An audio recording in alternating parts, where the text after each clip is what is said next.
Hello there, everyone. I'm just waiting for people to jump on. I can see a few people starting to jump on there.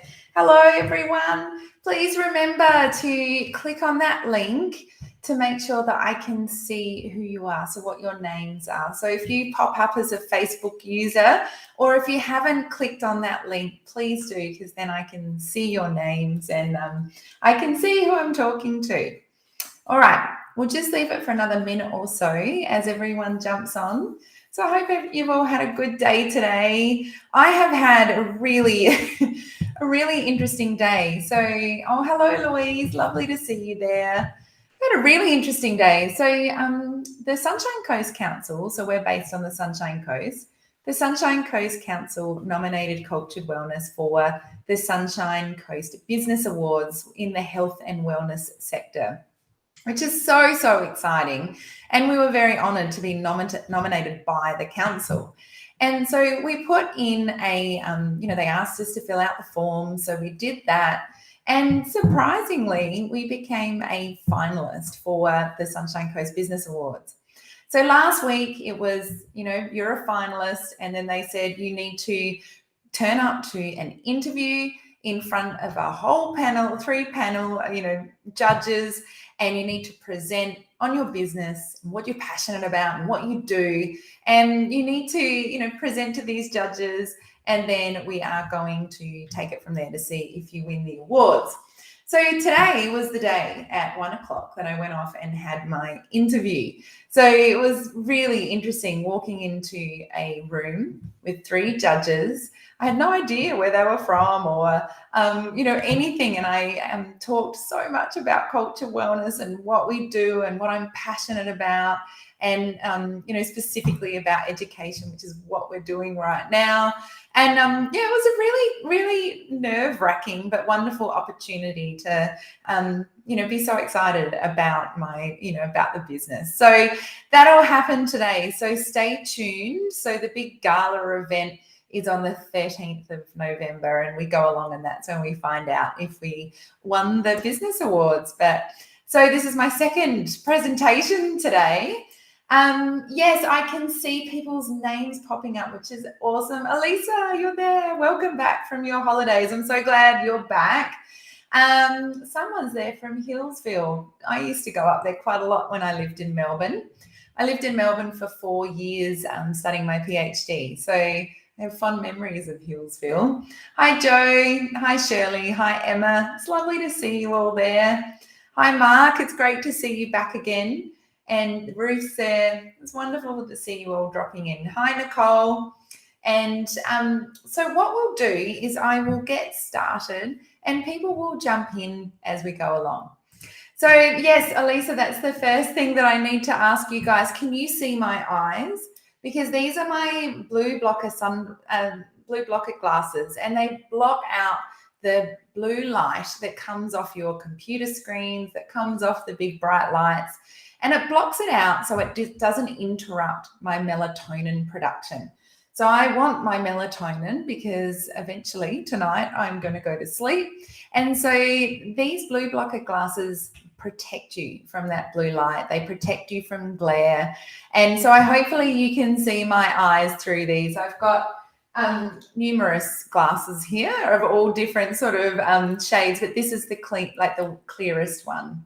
So if you want any more information about the blue blockers, just sing out and one of the team will pop up some information about them. And if you want to go over and have a look, but they make the world of difference, especially when I'm doing late night presentations like this. Okay, so let's get started. So I have absolutely loved seeing all of your feedback and your comments about your key takeaways from Monday night's live.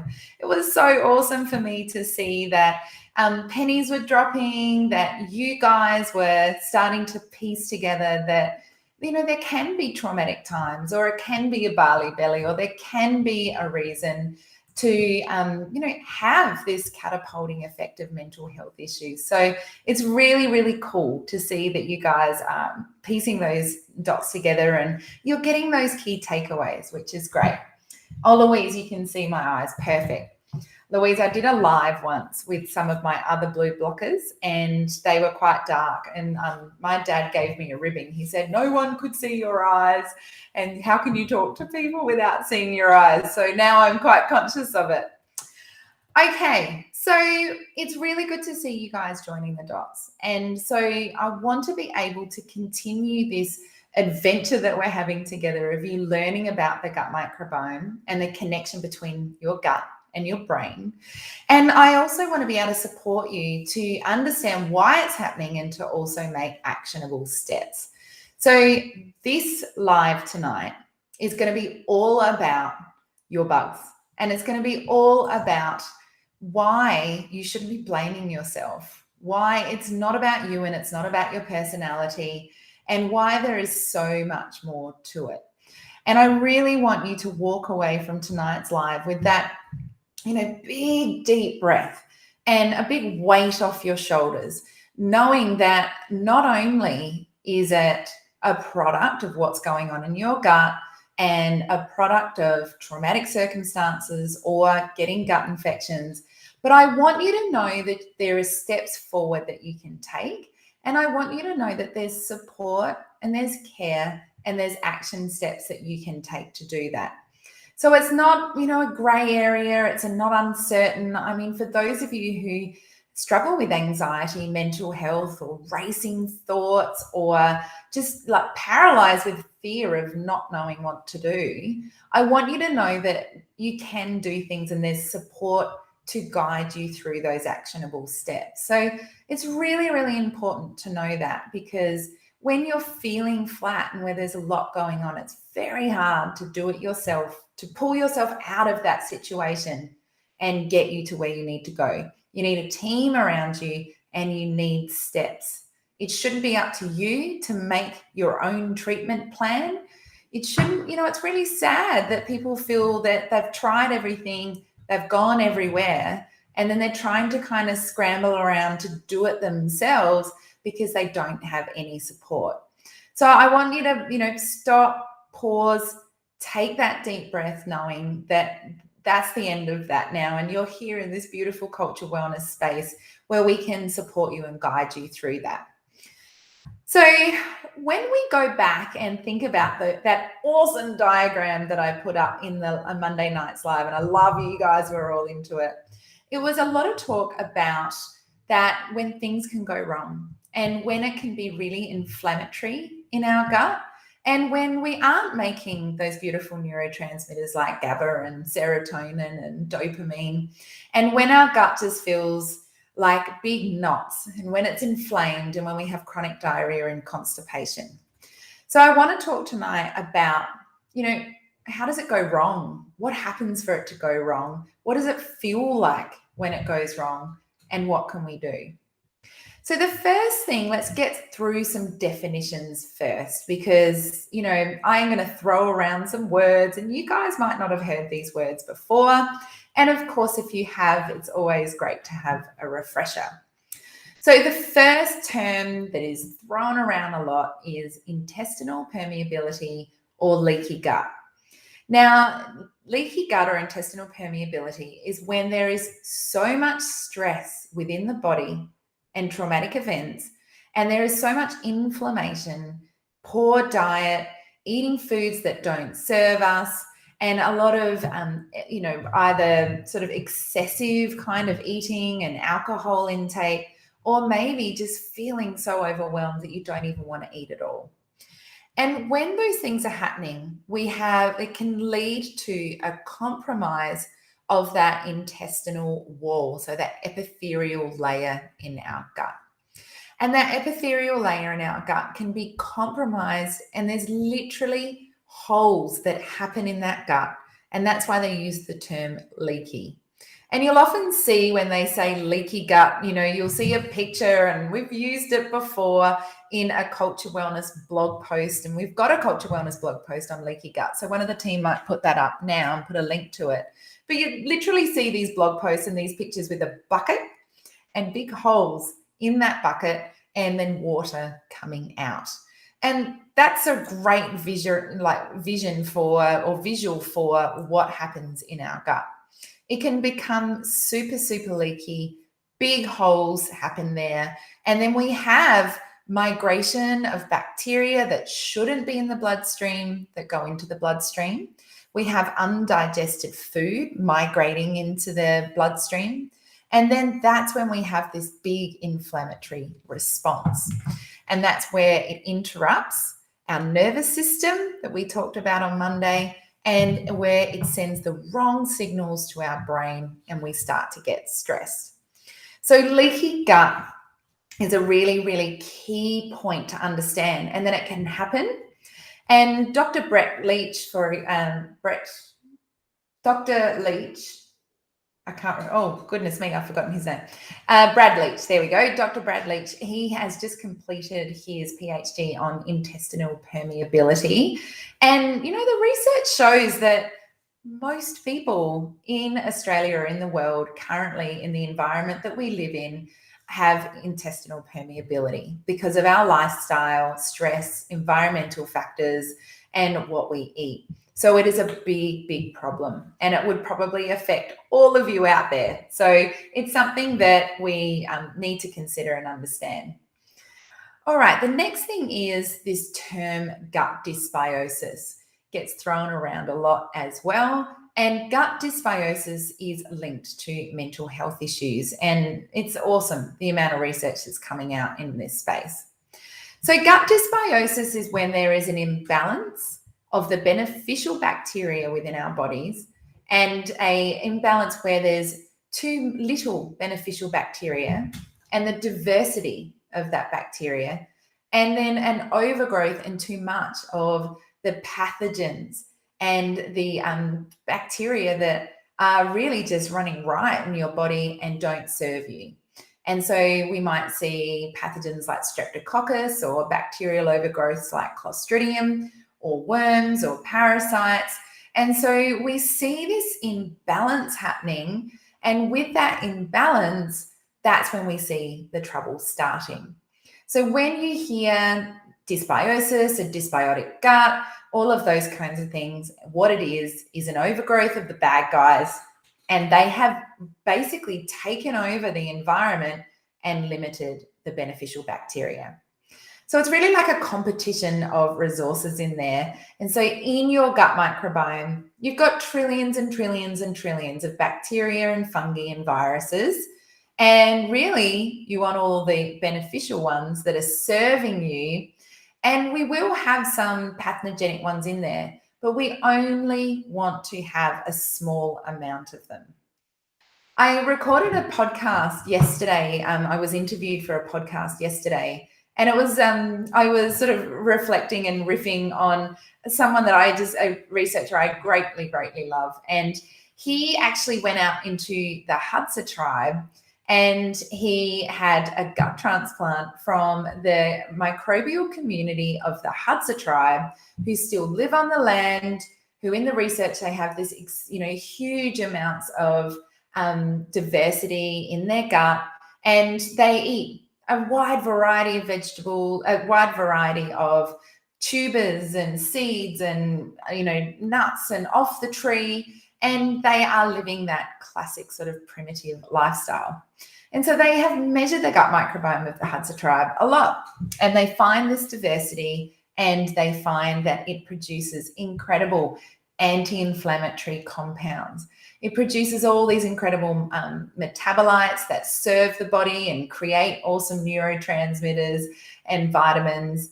And interestingly, and this is what I was riffing on in this podcast, interestingly, in their gut, they did have a huge parasite in there. All of them did, this parasite that to a Westerner's gut, so a city-dwelling gut, this parasite would cause extreme issues, pain. Parasites can cause a lot of anxiety for people, lots and lots of cramping, all sorts of things. So a city dweller's gut would cause all sorts of problems. But in the Hadza tribe gut, this parasite was actually serving a purpose of digesting the tubers that the Hadza tribe people were digging out of the ground and eating. So it was there serving a purpose.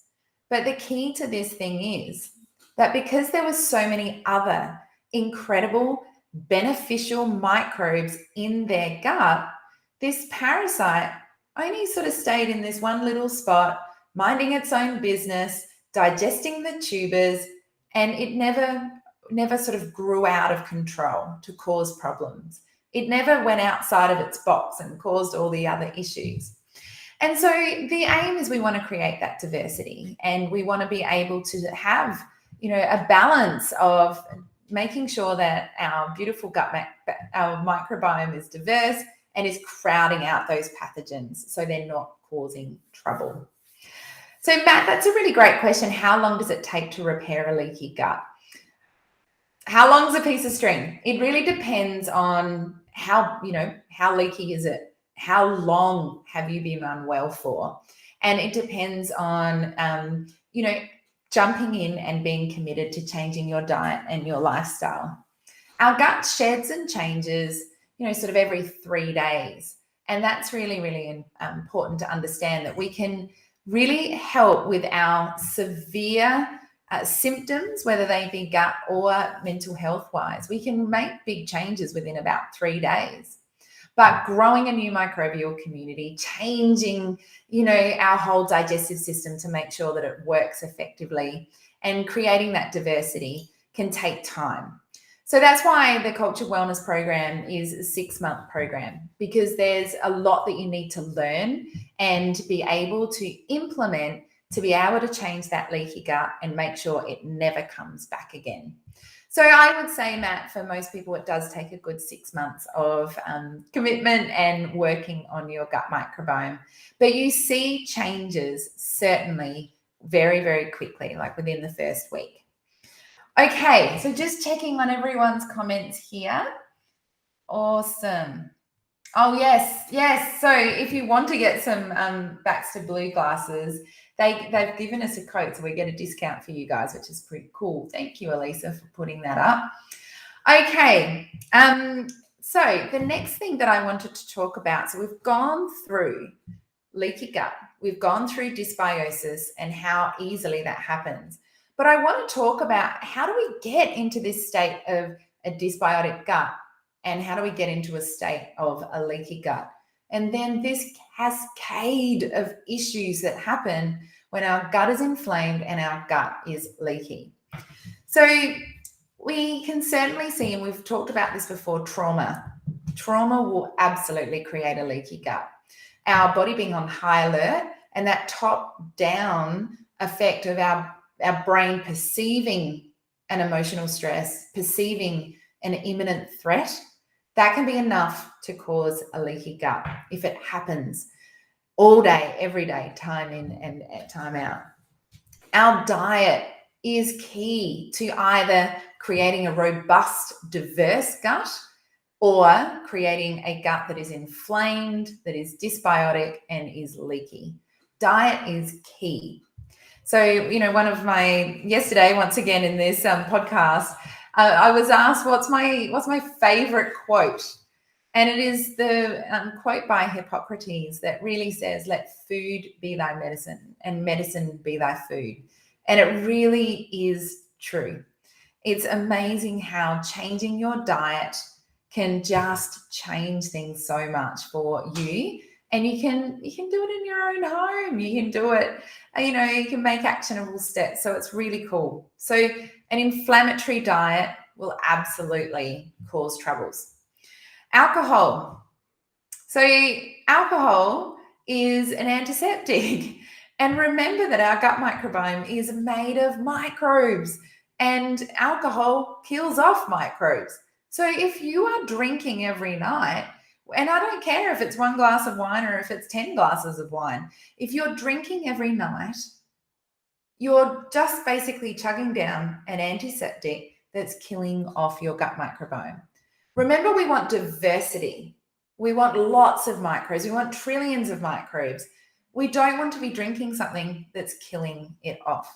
So alcohol is a really important one to look at and to make sure that it's not part of the picture when you're going through a healing process. Now, lack of sleep. holy smokes, a lack of sleep will completely change your gut.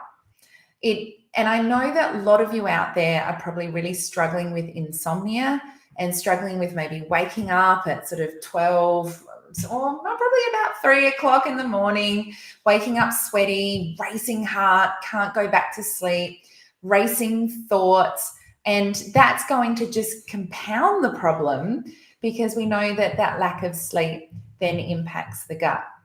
The lack of sleep, there are so many reasons why. I mean, just coming back to making sure that you're not on big screens at night, you're going to bed early, we're not falling asleep on the couch and then waking up and, oh, now I can't sleep. Sleep hygiene, routines, and patterns are so important. Calming your nervous system to go to sleep is so important.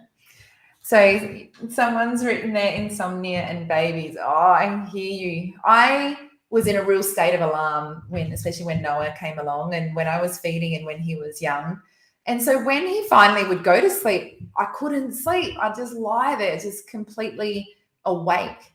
My nervous system was so stressed out and my body was so inflamed and my gut was so inflamed that when I did have an opportunity to sleep, I just couldn't. And so there's new routines and there's patterns and there's things that you can do to make sure that you change that. And it's not just, oh, I've got the poor little babies and so forth.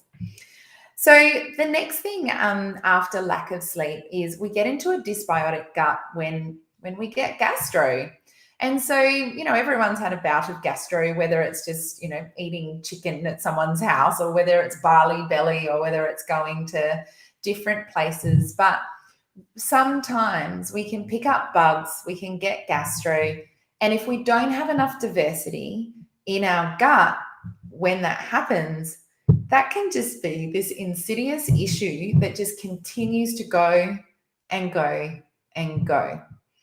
And so I put that, we put that post up that you guys may have seen, where I said, I'd love to see a picture of you guys and for you to reflect on a time when you did feel great, and reflect on a time, when was the last time that you felt stable and balanced and there wasn't any problems? So write it here if you want in the comments. When did you feel awesome? And also go back into the Facebook group. And I'd love you to pop in your story about when did you last feel great. And please put up a picture. I'd love to see your beautiful faces and show me, when was the last time you felt resilient and joyful?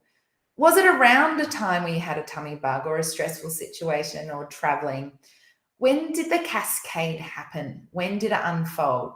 Be really, really reflective of that. And someone's just put there, I honestly can't remember. And that's true. For me, I couldn't remember. So I had to talk to my mum. And my mum says from 0 to 2, I was this dream baby. And I fed well, I slept well, I gurgled and giggled, and I was just this dream baby. And then she said I got a virus when I was 2, which obviously I can't remember. And then from that moment on, she said I just struggled. Really, really struggled. So for me, I can't remember either. So I can't see your name there, I'm sorry. But the person that said I can't remember, I also feel that too. And so whenever I reflect on a time where I felt great or a picture, for me, it's always when I'm outside in nature doing, my outdoor sports or something that I really love that helps me feel grounded and reduces the inflammation in my body, and where I just feel awesome. So I've looked back over photos before I started my healing journey, and I found photos and snippets of time where I felt awesome. So if that's you, find a photo where there was a snippet of time where you felt awesome. Yeah, some people can't remember. I really feel for you. Okay, so that's quite a list of things that can cause a dysbiotic gut. And most of us have challenges with those things almost every day. And, a lot of us have had challenges with those things in the past. So it's to be expected that you would have a dysbiotic and leaky gut. And then it's to be expected that that's going to play out in your mental health. And that's why I'm saying it is not you, it's your bugs. And we can change the picture for you and support you, which is very, very cool. So how does dysbiosis lead to anxiety and depression? So this is the part that I want to talk about and get a bit more nerdy and a bit more specific about gut bugs. So I'm going to refer to my sheet here. Okay. So in the research, and this has been amazing over the last 5 years. So when I first started in this area of research, it was sort of 10 years ago, and there might be like one paper a month that would come out, some research that they would publish on. Now there's like 100 papers a week. You can barely keep up with it. The excitement in this area is huge. The landscape of it is amazing. And so therefore, the research is so cool of what we're learning. So what we've learned is that, and I'm referring to my sheet here, so excuse me looking down because I've just got to grab this data. But what we have found is that depression, in the research, there has been a link with an increase in overgrowth in Clostridium bacteria and also overgrowths in Streptococcus and Staphylococcus, and also an overgrowth in Firmicutes. Now, these are all bacteria that are pathogenic. Now, Streptococcus is an interesting one because that's when someone has had reoccurring strep throat, sinusitis, have had issues with tonsillitis. Maybe you've had your tonsils out like me because you had such chronic tonsillitis when you were a baby or, when you were a teenager. And so you can get this Streptococcus in your nasal passages, in your mouth, in your throat, and you actually swallow it down and it inoculates into your gut and causes dysbiosis. We can see that Staphylococcus, an increase in that in the literature, leads to depression. And we can also see that a decrease in those beneficial microbes such as the bifidobacterium strains and lactobacillus. So a decrease in those strains within your gut microbiome will lead to depression. So it's really, really interesting. It shows us that there's this direct correlation. So when they've researched their cohort or their study, and they have looked at what's going on in their microbiome, and then they do a performance scale or a psychology scale on how they're feeling, they find these correlations between either an overgrowth or an absence of bacteria for depression. Really fascinating stuff. We also see that there is a decrease in people with depression in short-chain fatty acids. Now, these short-chain fatty acids I talked about on Monday night, and you got to see them in that cool picture. If you don't have enough short-chain fatty acids, they are not going to create things like butyrate, and butyrate feeds the epithelial lining of your gut and makes it all nice and robust and no leaky spots, no holes. So if we don't want leaky gut, we need to be making short-chain fatty acids and therefore butyrate to ensure that we have a robust gut and low levels of inflammation. So the research shows that people with depression have low levels of short-chain fatty acids and butyrate, and therefore they have leaky gut and significant mental health issues. So the research also shows that for people with anxiety, they also have a decrease in short-chain fatty acids, and they have a decrease in the bacteria that create those short-chain fatty acids, and therefore that gut permeability is altered.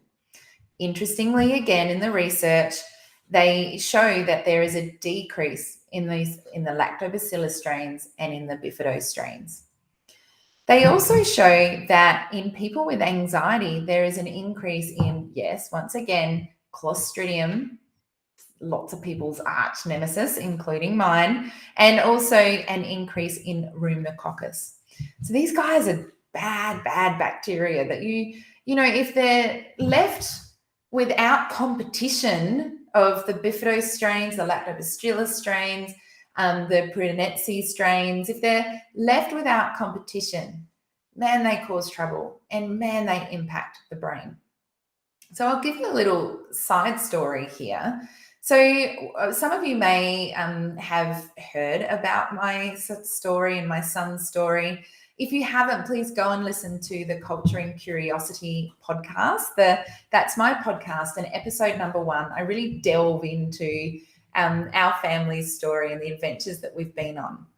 But what happened is my son's prognosis was extremely terrible, and he wasn't developing, he wasn't speaking, he was non-verbal at 5 still, and he was struggling so significantly with being able to, understand social cues, to be able to make friendships, and to regulate his emotions. He was highly, highly anxious. And this was put down to, and he was diagnosed with autism.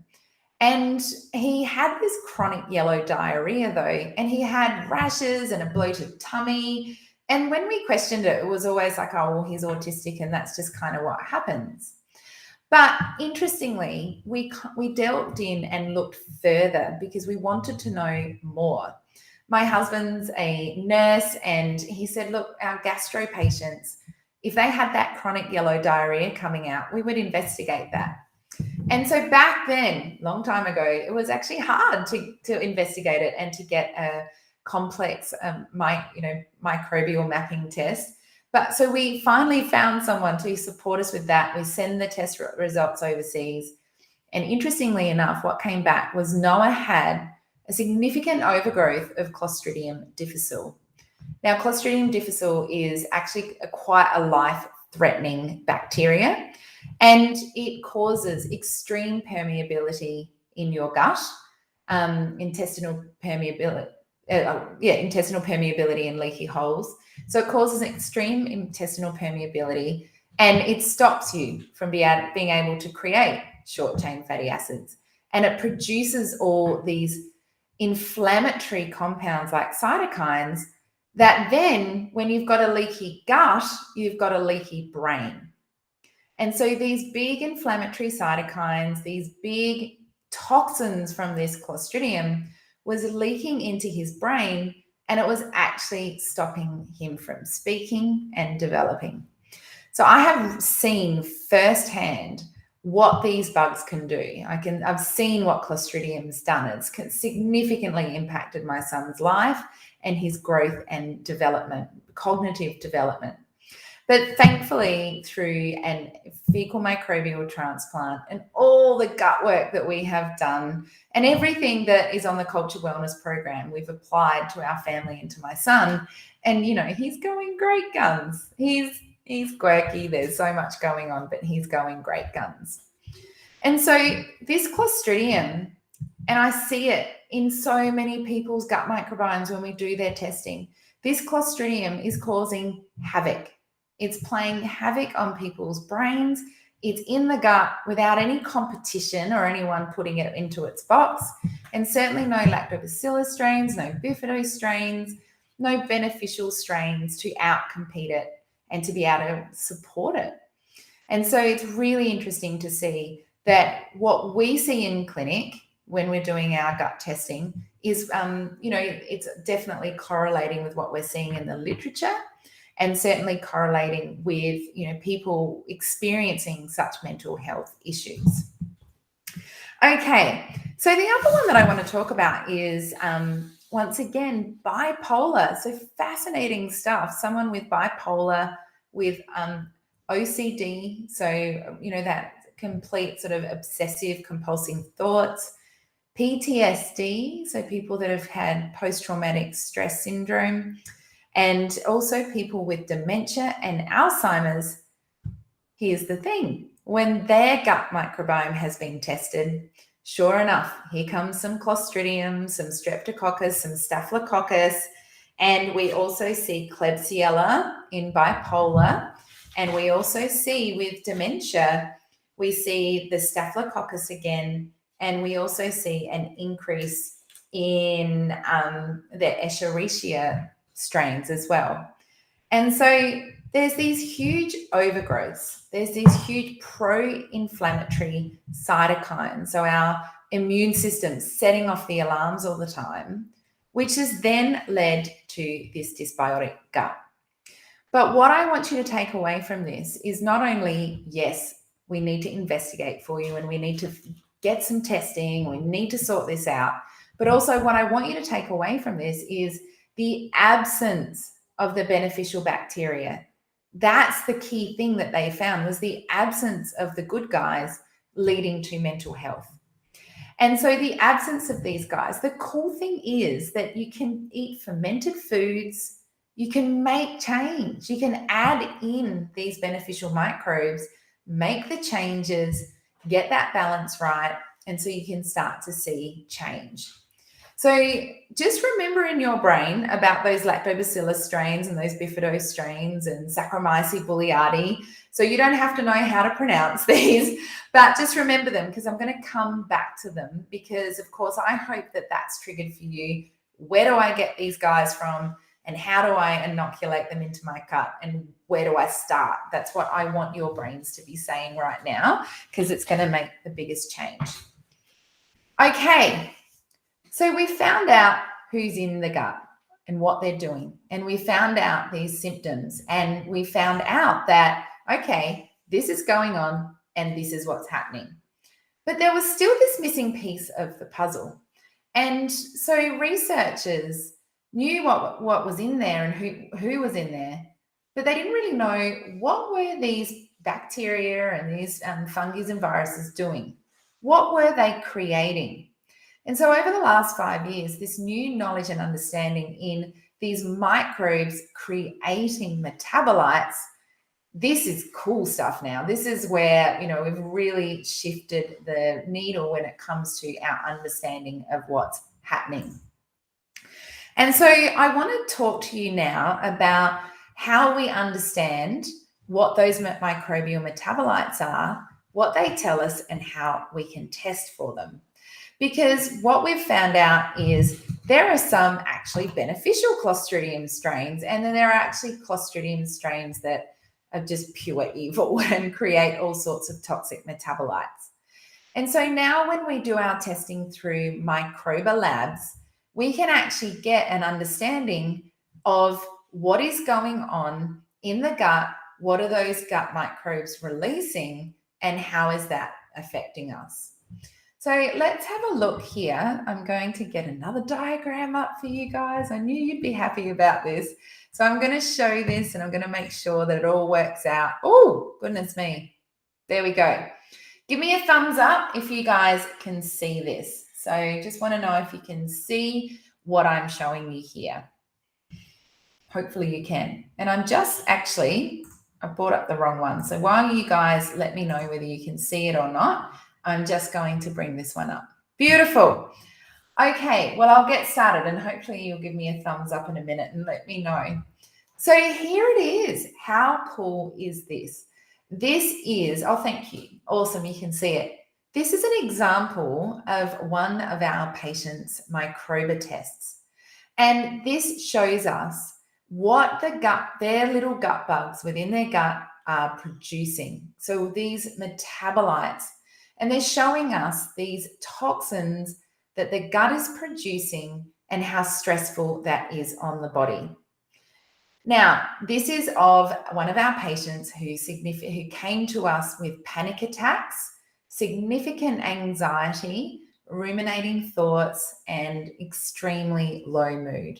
And so it was no surprise to us when we saw these results come back.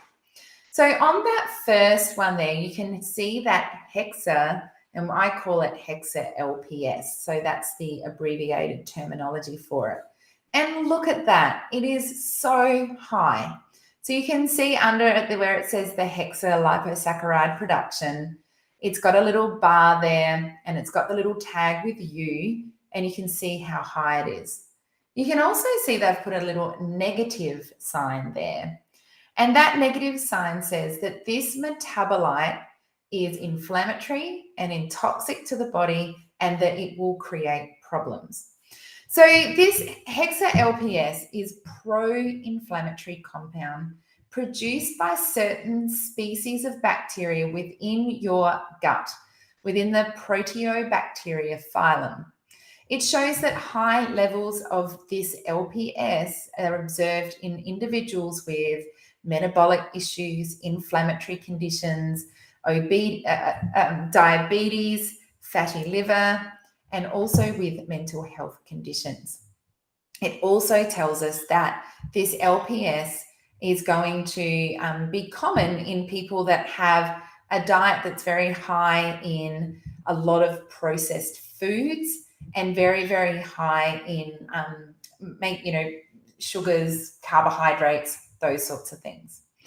And so this dear client has extreme amounts of hexa-LPS, and that toxicity that's happening within her body, her dear liver has to flush out. When this will certainly show us that she has leaky gut, because this amount of LPS is going to therefore produce those inflammatory compounds that are going to then compromise the gut and make it leaky. And so when I see something like this with one of our patients, we assume that they've also got a leaky brain. So we see that these toxins from these metabolites here can also leak into the brain and cause brain fog, and then the OCD, the anxiety, the ruminating thoughts, the fears. Gosh, we see a lot of fears with this. And so it's no wonder. So as I said, it's not you, it's your bugs and what those bugs are doing and what those bugs are creating and how it's impacting your brain. The next one along there is methane production. And as you can see there's some methane production happening. And for me, that's even too high. Methane production is once again toxic to the gut and to the brain and is going to cause problems. Hang on, I need to take a drink.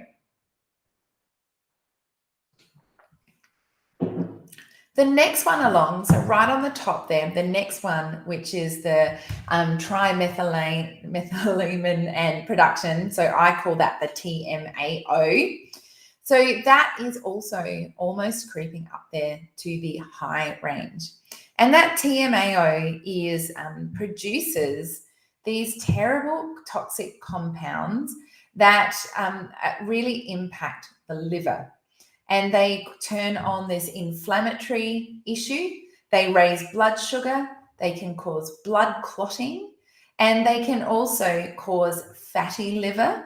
And they can also cause liver disease. So it's a horrible thing to have in your gut, and it will cause problems. Now, there are all sorts of other metabolites and health indicators that you can see there. So, for example, the beta-glucuronidase that you see on the second line down on the right there shows us how your liver is actually performing and how your liver is getting rid of toxins. We can also see that ammonia production there. And once again, we don't want to see your body producing much ammonia at all. And ammonia can leak into the brain and cause significant issues. So we can see for this dear client that there is a huge production of toxic inflammatory compounds causing leaky gut and signaling all the wrong messages to the brain. So no wonder she's having panic attacks and feeling terrible. I'm going to hide this one and I'm going to show my next one on the screen, which is these neuroendocrine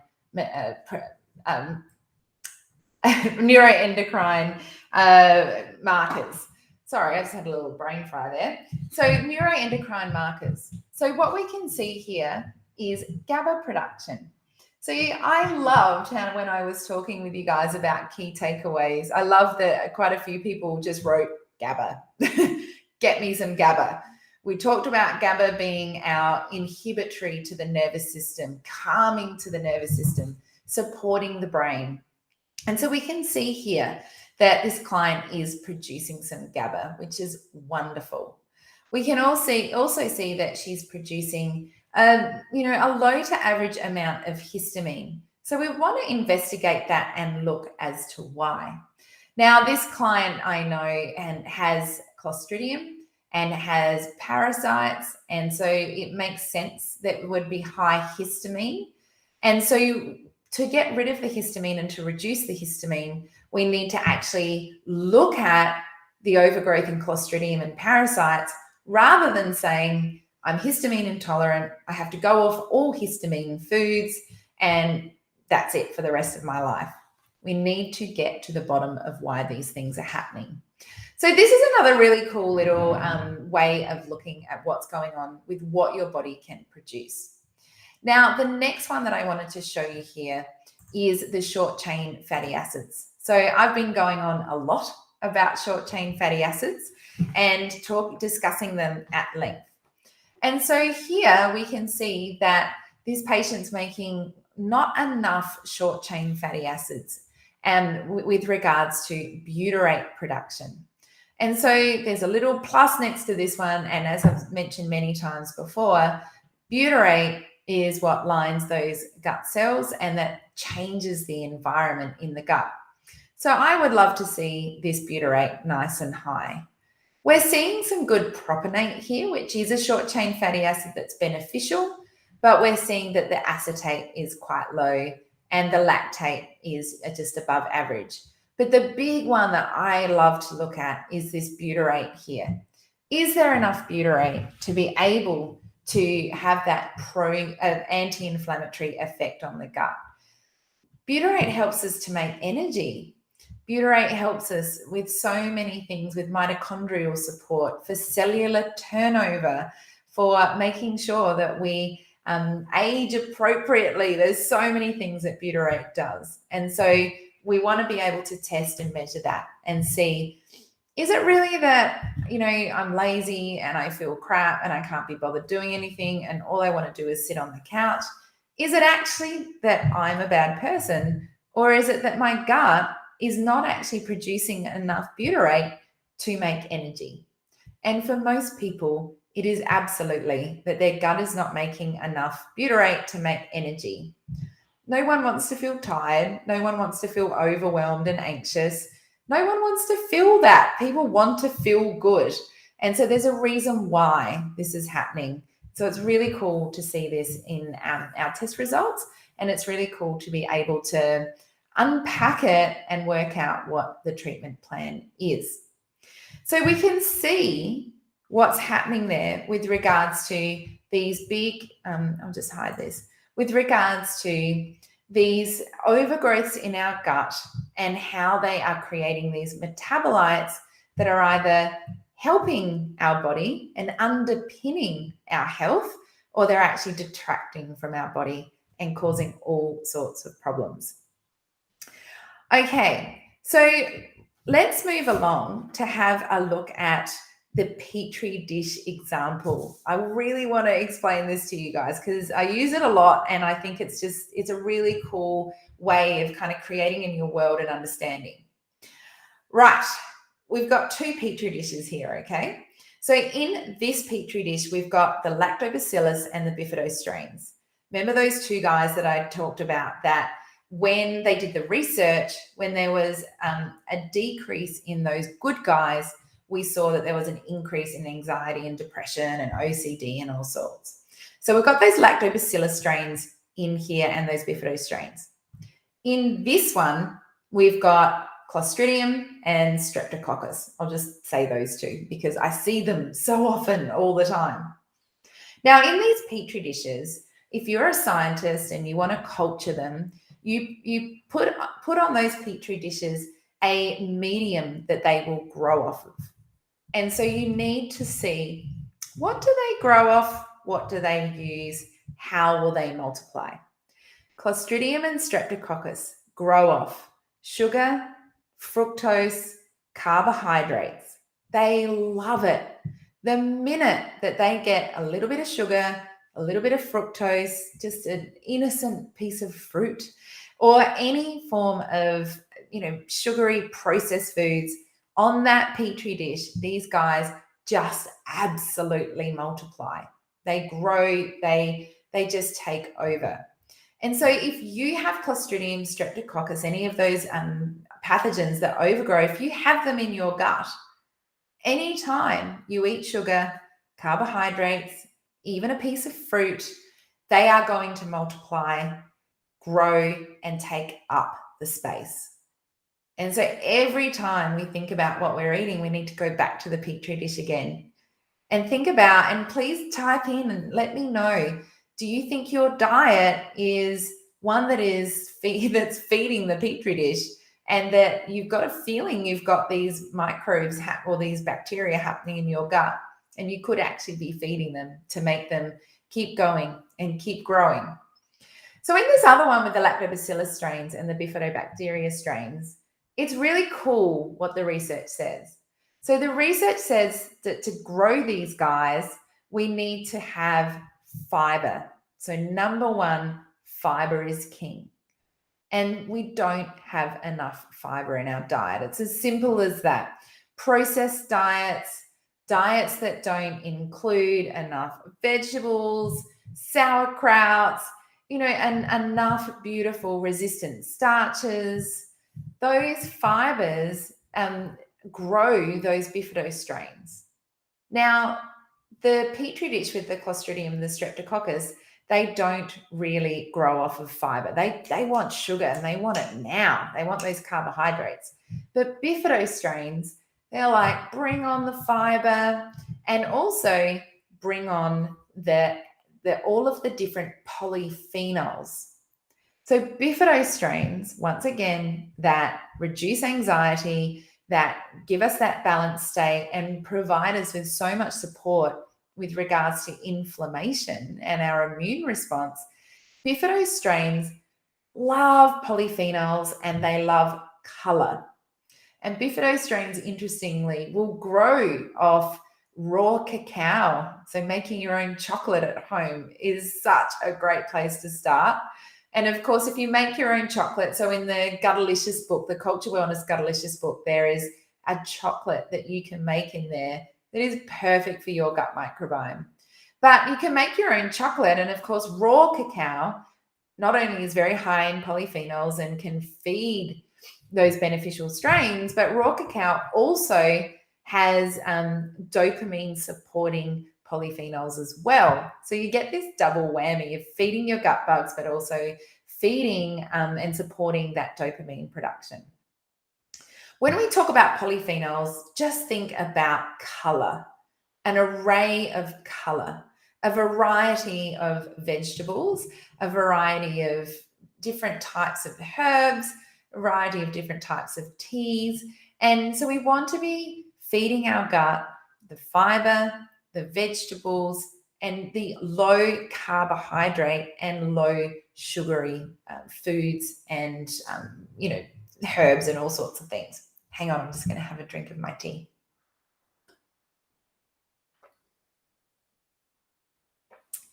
Alrighty. So, cute. There's the Culture Wellness. Oh, thank you. That's probably Elisa or someone has put up the book, so you can go and find that recipe.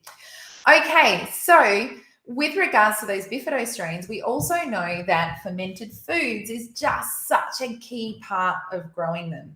So not only can you eat fermented foods that have bifido strains in there, so, fermented foods like the Cultured Wellness yogurt has got an enormous amount of bifido strains. We have about 41 billion CFU. So CFU is the colony-forming units that we use to measure the probiotic goodness.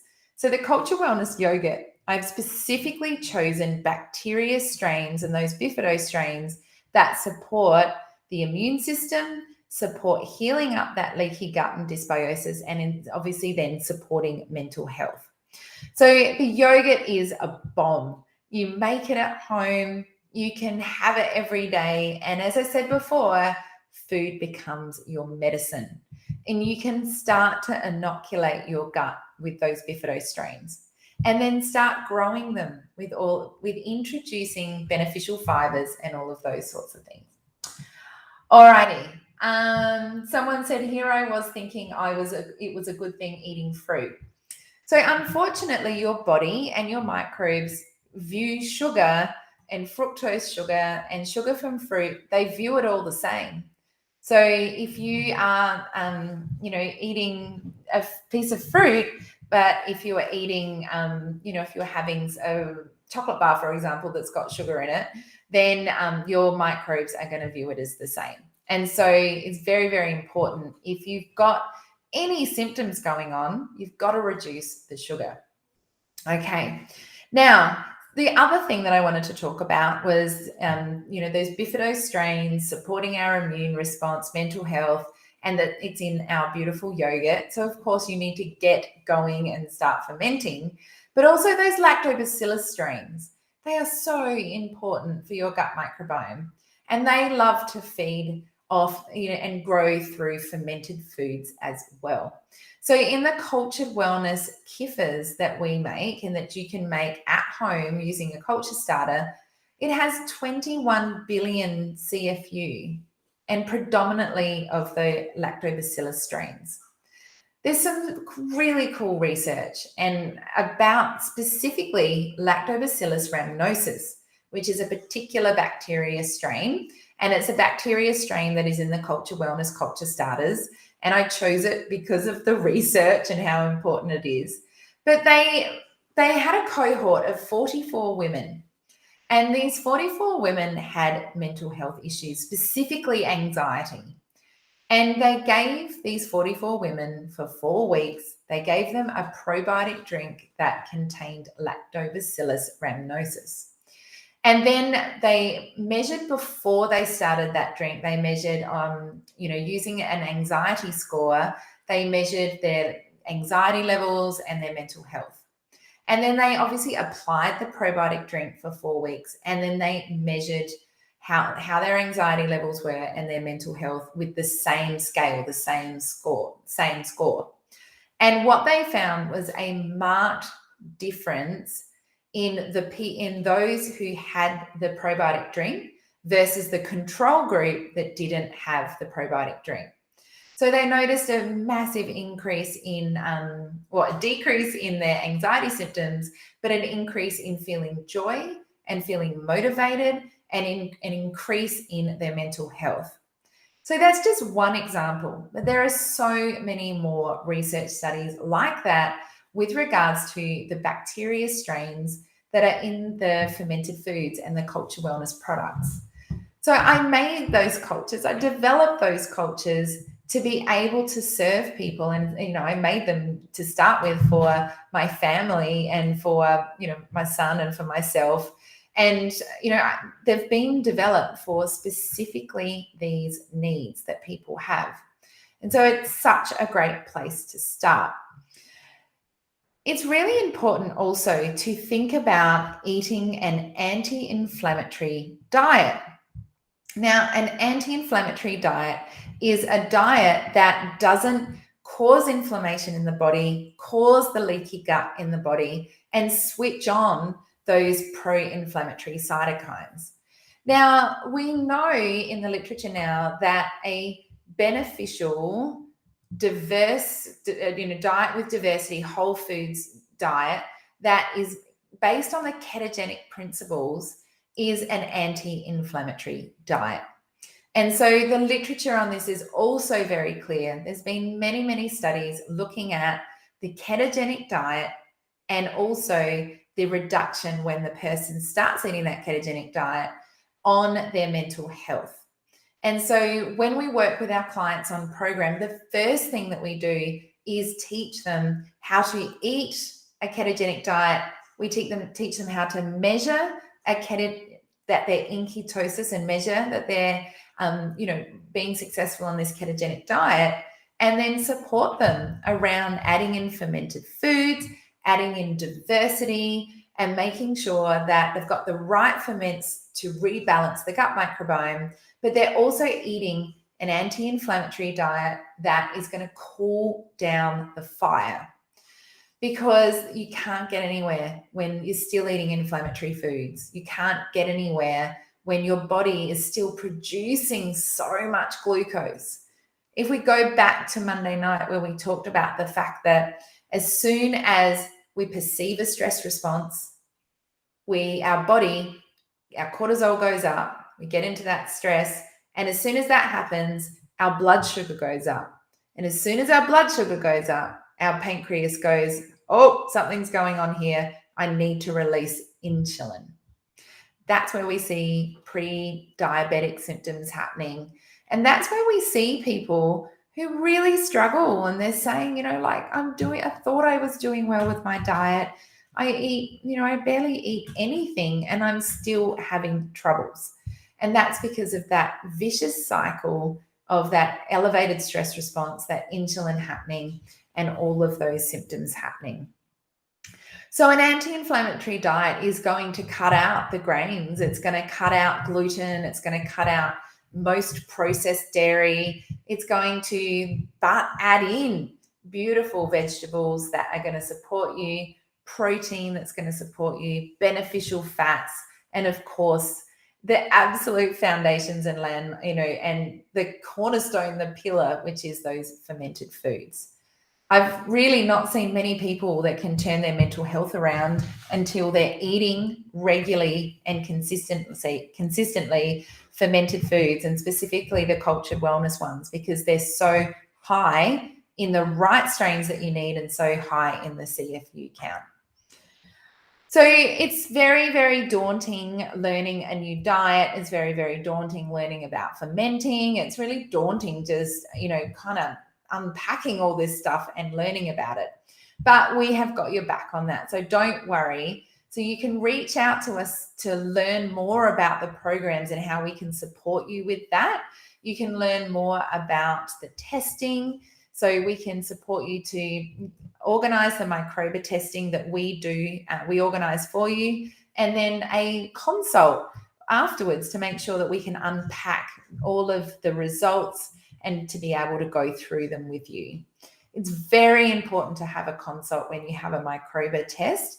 Microbi do the testing direct to the public, but unless you know how to read those results and make actionable steps, there's almost no point in doing the test.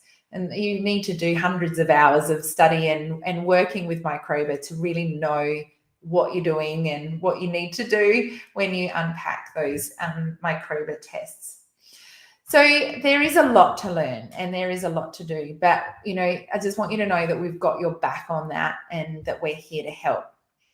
The other thing that is really, really daunting is cooking this way.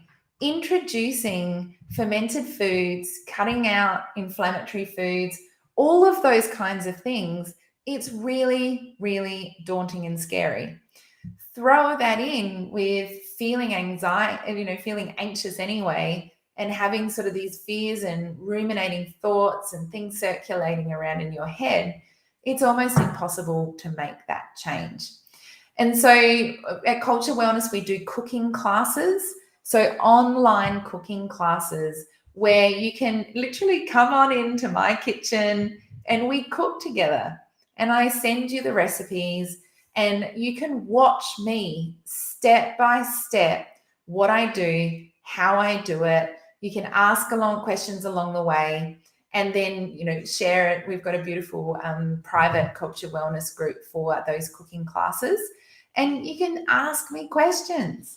So some people haven't had the advantage of, growing up with, someone teaching them how to ferment or someone teaching them how to cook vegetables beautifully or how to have a diverse diet. Not all of us, and I certainly didn't, we didn't have exposure to that, certainly in Australia. And so a lot of us need to go back to the drawing board and start at, 101 and learn how to ferment, how to cook at home, and more importantly, how to bulk cook and how to do it efficiently, where to shop for your foods, how to action to make sure that you've got the right tools, the saucepans. There's so much to unpack and it's extremely overwhelming. And we see that and we understand that. And so that's why we've put on the cooking classes. That's why we do our programs. It's why we provide all of this information and help, is because there's so much to do. Okay, So there's the cooking classes and obviously all of our fermented foods and support there. So I'll go into more detail about that, but you need to get started 101 on making some yogurt and making some fermented foods, getting yourself some awesome jars. So there'll be a link somewhere. I'm sure the girls will put it up somewhere over to the products that I recommend as your starting point to get started for fermenting. So click on that link and you'll see that there's beautiful Kilner jars there. We've got a collaboration with Kilner jars. I love those jars and I trust them. And also there's like a little starter pack for the cultures and the yogurts and the kiffers, and there's so much information. And then of course we have cooking classes. So if you feel like you need more information and more help, then we've got those cooking classes there. Alrighty, so some great questions coming through. So thank you very much for these. So is a keto diet suitable for kids? Absolutely. So we have many, including my son, we have many kids on the Culture Wellness program, and they are on a ketogenic diet, and it's very beneficial for them, but it needs to be done under supervision, and you need to understand the nuances and understand the ketogenic diet, because you can do it really badly. So you need care with that. There seems to be lots of talk about blastocystis, which is a terrible parasite. So Carly, hey, you got here. Hello, welcome. Did you talk about blasto yet? I have this one, starved of sugar and fermented foods, medical mainstream recommends Flagyl. Carly, that is such a great question. So what we would do if we had a patient with blasto, and let me tell you, we have plenty, as part of our program, so we introduce the ketogenic diet. So you may not have heard me talk about that. So go back and listen to that one. So we get people on the ketogenic diet because the ketogenic diet uses ketones for energy, not glucose. And so when you're producing ketones for energy in your body, then there's no glucose to feed that blasto. So yes, you need to starve it out. You need to take the sugar out of your diet. You need to get onto keto. You need to make sure that there's no grains and all of the carbohydrates. But you need to be burning those ketones so there's no glucose available to feed it. How interesting is this? Parasites and worms don't have a mitochondria. So our bodies are super cool. We have a mitochondria. And what that means is that we can switch to burning fat for fuel and burning ketones, or we can switch back over and burn glucose. We have this incredible ability to have metabolic flexibility and to flip between the two. But parasites and certain bacteria and worms, for example, don't have a mitochondria, so they can only burn glucose. So I see you guys hopefully putting those dots together. If you go into ketones and if you burn those ketones instead of glucose, you provide this horrible, hostile environment for the parasites, but a great environment for you, and they die off and they leave. We also do biofilm work with our patients with blasto, and we also do, we've created our own formula of medicinal herbs. And so we do parasite cleanses with our medicinal herbs to really make sure we get rid of it, knock the nail on the head, and make sure, it exits the building. So then we can rebuild that gut microbiome again. So that's how we would treat blasto on our programs. And certainly, no, we don't go through that sort of mainstream medical approach of Flagyl, because it's highly inflammatory to the gut. And so you may get rid of blasto with Flagyl and still it's not, it's not really effective, but you may get rid of it, but you leave your gut in a complete state of inflammatory storm and, gut dysbiosis and permeable gut. So the medicinal herbs are so much better, and absolutely you need to add fermented foods in. Oh, great question. I'm so sorry whoever's written this, because it just says Facebook user. But the question is, when I eat fermented foods, I feel sick. Why? Trying small amounts first. Great question.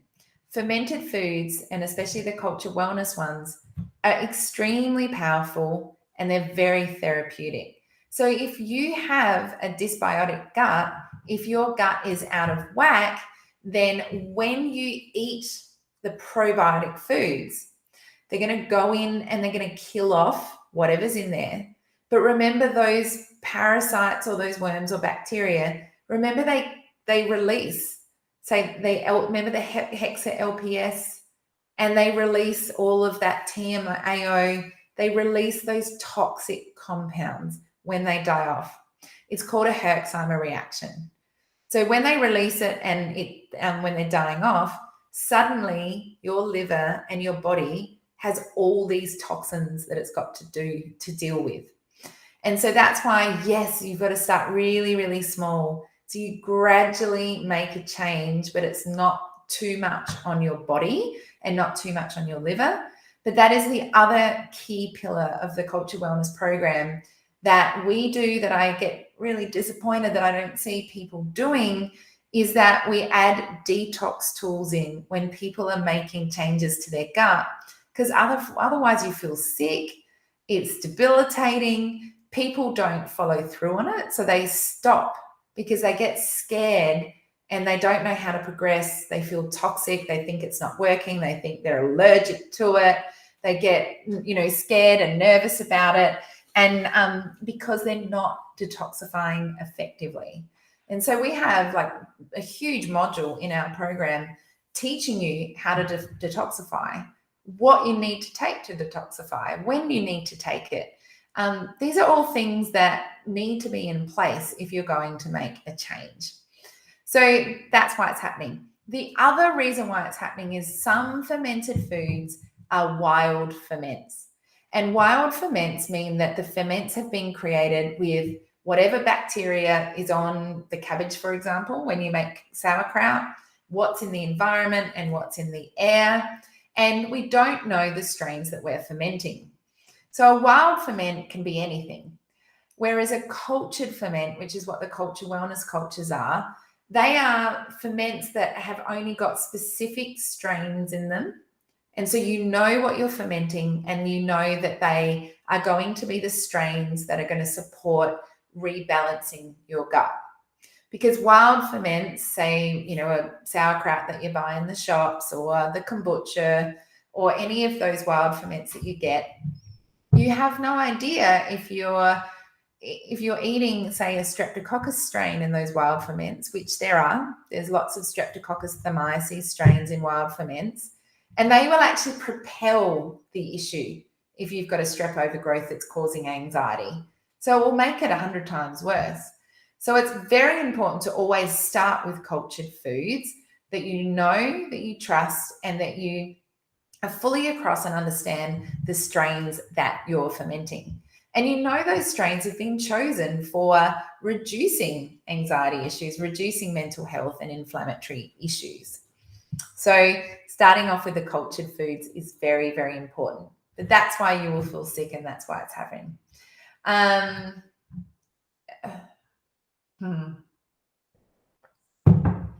Thank you. Someone's written there that kimchi on smashed avo on toast is great. I love that. That's awesome. Okay, so excellent question, Grace. I'm so glad that you've brought that up about why do I recommend keto versus GAPS. I am such a big fan of Dr. Natasha McBride's work, and I am a huge fan of GAPS.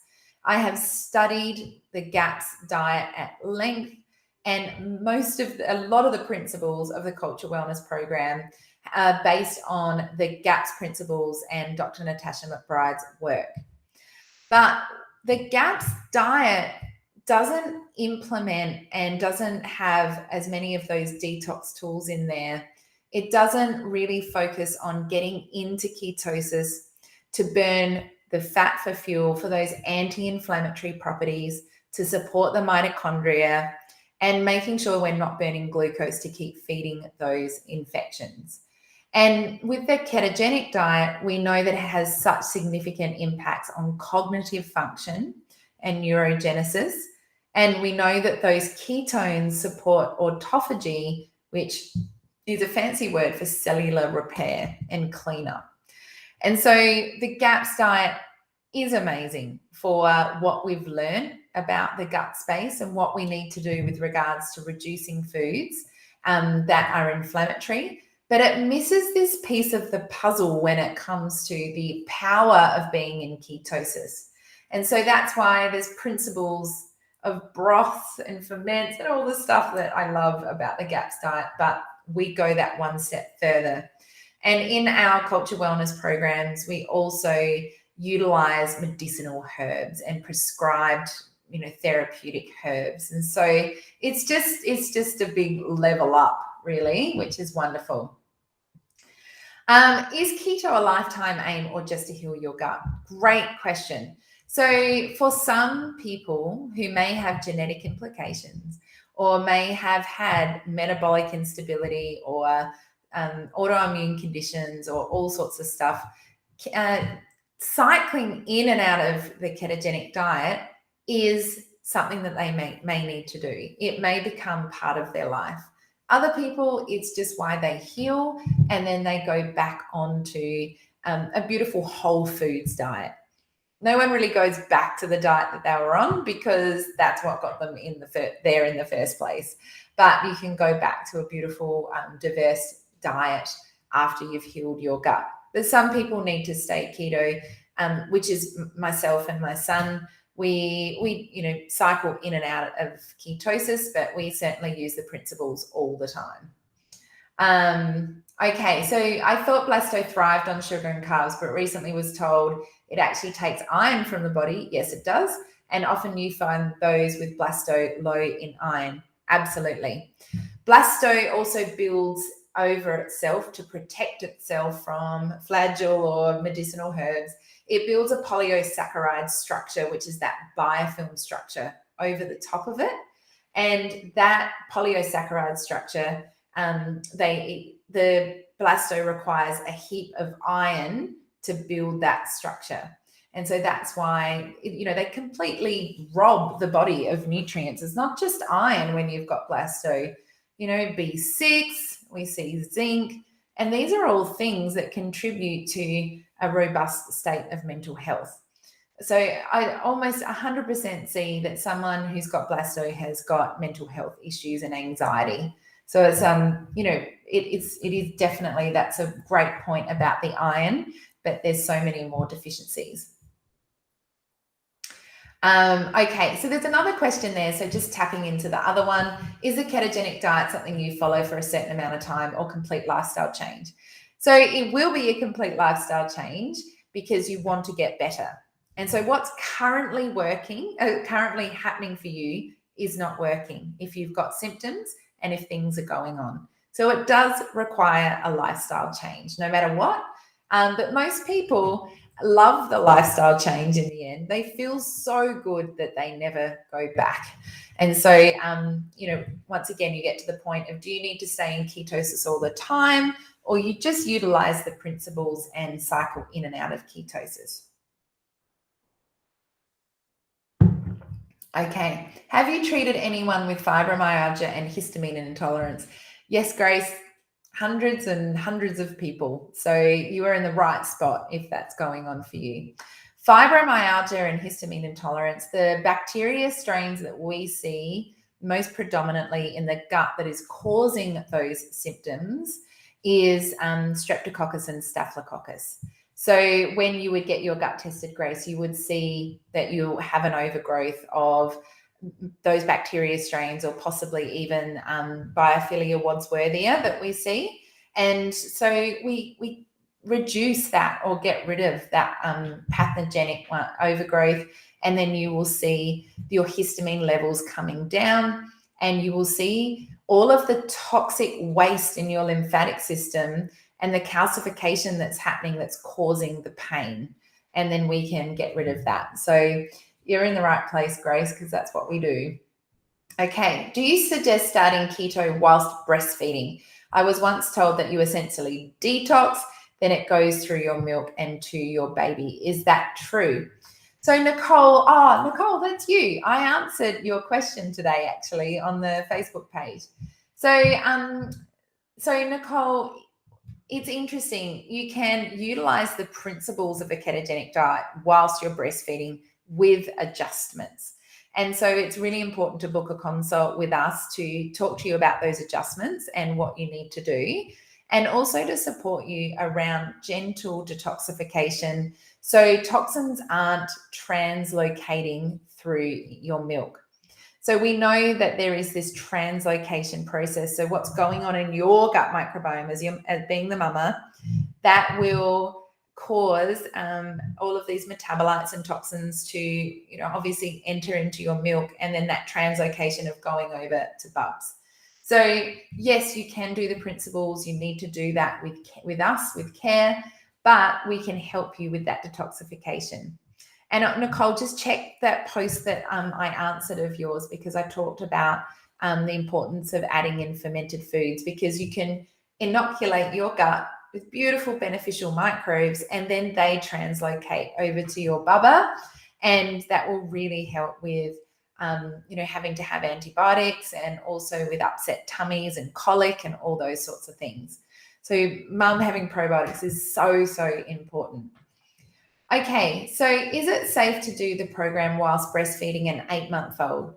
So Grace, once again, it's very important to talk to us about that, because with adjustments, yes, we can work with you on learning about the fermenting, about the diet, about lifestyle, and then we can do some testing, and then we can support you to get ready when the time is right to do the cleanses, and if there's any imbalances in your gut. So it's really important to start now if you've got those symptoms with fibromyalgia and histamine issues. Okay. That's a great question. Is fermented foods good for someone who has celiacs? Yes. Start tomorrow, please. So when you've got celiac disease, the reason why you know that is because something went bad and you've had an investigation, you've had a colonoscopy, and they've seen that your villi is completely flat, and that's how they diagnose celiac. So you would have gone through this, Acosta. So you would have gone through this. When your gut gets to the point that it is so inflamed that your villi has completely gone, then that tells us your gut is extremely compromised. So yes, absolutely, you need to introduce fermented foods, and specifically the yogurt for you with all of those bifido strains. But it pains me and makes me so sad to see that people only get investigated for these things, and that there's an investigative marker of complete absence of villi. We need to catch these things much earlier, and we need to understand more, about it for people, rather than having an investigation when they're on death's door and feel terrible. So can the bad bugs in the gut cause silent reflux? Absolutely. So that's more in the small intestine. And that says a lot about your digestive system, Kylie. So probably not enough stomach acid, not enough digestive capabilities, so those digestive enzymes being produced by the pancreas. And so your food isn't being effectively digested, and that we need to have a look at your whole digestive system. Alrighty. Nicole, I can't wait for you to have a consult too. It's going to make a world of difference for you. It's very, very exciting. My kids have been taking LGG. Excellent. That's the Lactobacillus Rhamnosus LGG for years. Yet lactose was not detected in the Microbi test. Why isn't the probiotic working? So what you mean is the lactobacillus wasn't detected. So the number one, some probiotics are not therapeutic probiotics. So you may not be taking something that is strong enough. Or number two, there's so much inflammation going on in the gut that when those Lactobacillus rhamnosus strains get into the gut, they are quickly crowded out by the pathogens and they can't survive. So I would say that may be the case for why that's happening. But certainly when you take a powdered probiotic or a pill probiotic, must check the CFU to make sure they're strong enough. So the Culture Wellness Kiffer, for example, has 27 billion CFU. And so it's teeming with lactobacillus strains. And also taking it as a fermented food means that it goes down through the digestive system and survives and inoculates in a completely different way than a powder. So there's a few things to check there. I think it's wonderful that probiotics and prebiotics have sort of hit the scene and it's more well known. But unfortunately, there's a lot of greenwashing going on, which in the health and wellness industry, greenwashing is basically they're putting things on packets and telling you that it's doing something when really it's not. And sort of, greenwashing you into thinking that this is a great product. So you've got to be really careful out there with what you're purchasing. If you've purchased your probiotic from a practitioner and it is a practitioner probiotic, then I would look to their inflammatory markers because that might be happening. All right, Mark, have you seen a link between Crohn's, IBS, and anxiety and mental health issues, even anecdotally? I have seen that much research, Mark. It's very, very clear that if you have IBS or Crohn's, you are going to experience mental health issues. It's almost a 100% absolute.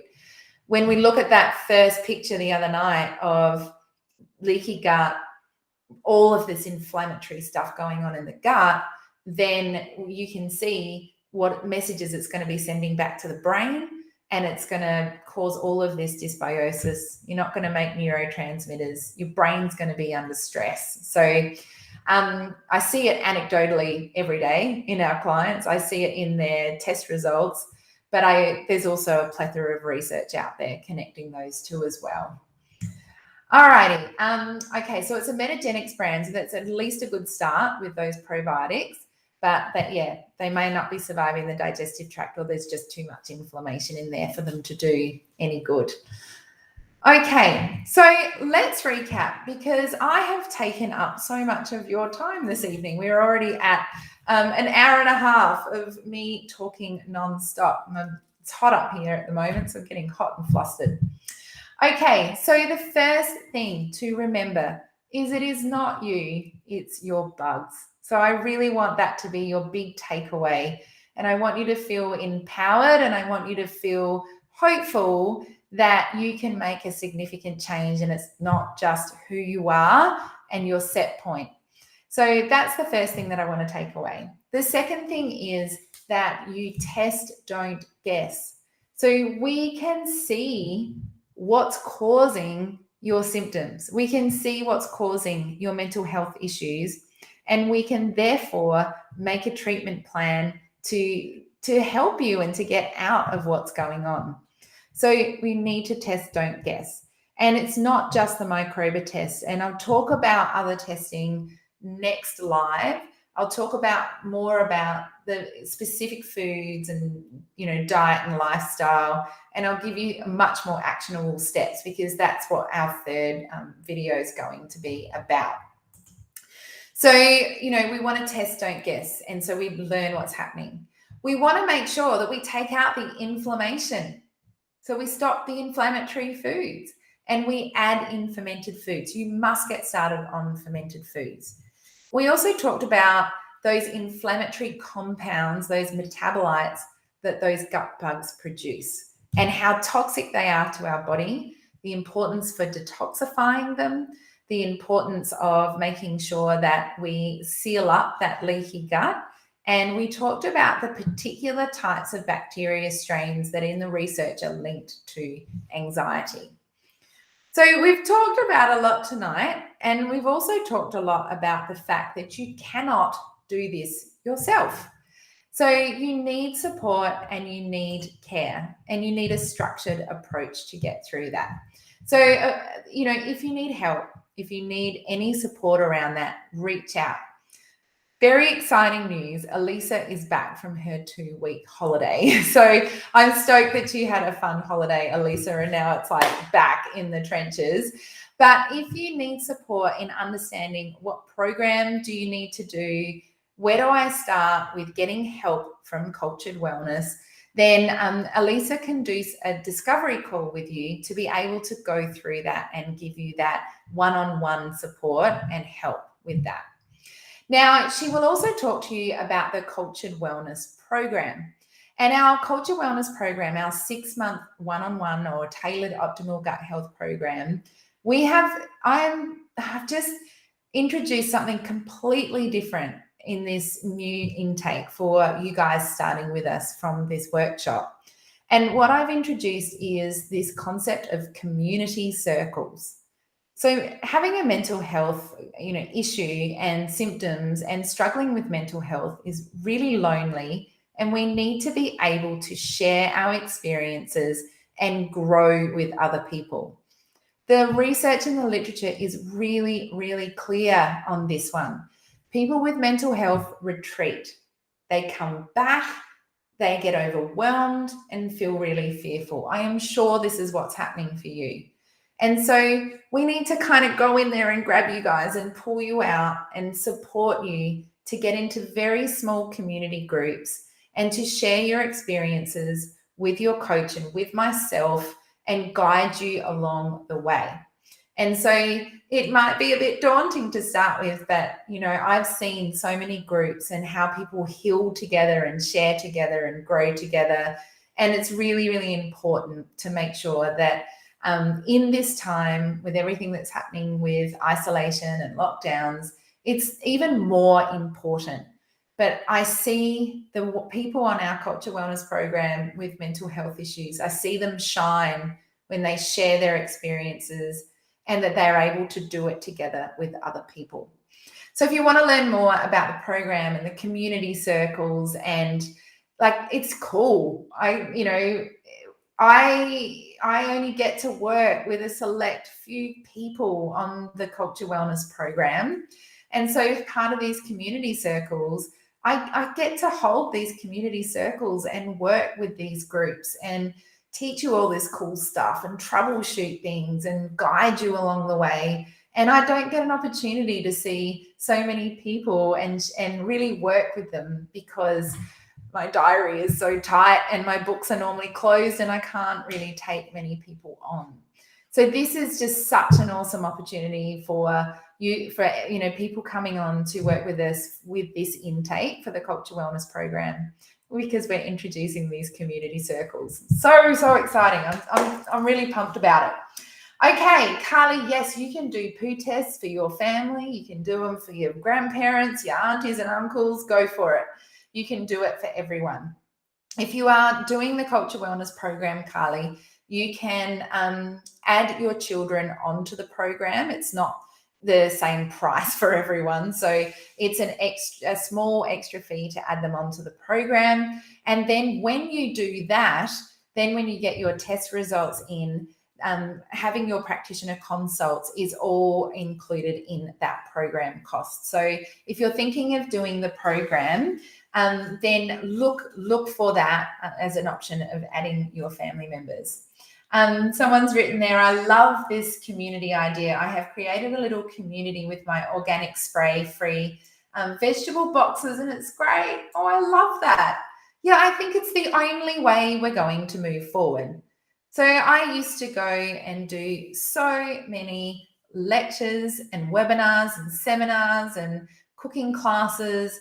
I would travel everywhere all the time pre-COVID, and I get to meet people, and I get to talk to them, inspire them and guide them, and then they would come and work with us at Culture Wellness. So I got to talk to people, but we haven't had an opportunity to do that. So the community circles is what we need. It's absolutely the way that we can pivot and be agile in these times and continue to have our mental health supported. Great question there. How does one go about a fecal transplant? Well, these days, we know so much about the gut microbiome. We know so much about how to change it, how to improve it, and how to support it, then that literally, unless you have severe debilitating Clostridium difficile, there's no real need for transplants. We can, on program, we can turn those things around for you without having to go through transplants, which are extremely expensive and very, very impactful on your life. So unless you have an extreme case, which if you do, please get in touch with us so we can work with you. Unless it's quite extreme, I would go through doing the Culture Wellness program first and really bedding down those things before the transplant. Because when I had my first round of transplants, it was amazing. It was great. Everything was incredible. But I slowly killed off my own microbes from that transplant. And I had to do top-ups. And I didn't understand what those microbes grew off. I didn't understand that I hadn't worked on my digestive capabilities, and I hadn't worked on my stomach acid, and I hadn't worked on my stress response. And all of those things need to be bedded down and in place to make the most of your transplant. Otherwise, you're going to spend, I don't know, 15, 20 grand, and those microbes will die off. So there's a lot of groundwork to do first before going into a transplant. Okay, I'm done. It's too much talking now. I'm way done. All right, everyone. So please keep asking questions in the Facebook group. I do want you to go into that post and tell me when was the last time you felt well and pop up a picture. I'm going to see you guys on Sunday for the number 3 live with all the actionable steps. So that's where we need to go to next. And then we've got the live Q&A happening on Monday. So that's a really fun one. That's where you guys will just put up questions and I'm going to go for it. So all the links are there if you want to investigate more. Please go and get your fermented foods so you can start making a big change straight away to your gut microbiome. I'll see you guys on Sunday. Thank you so much for joining me. And I hope you have the wonderful rest of your evening and a lovely night's sleep.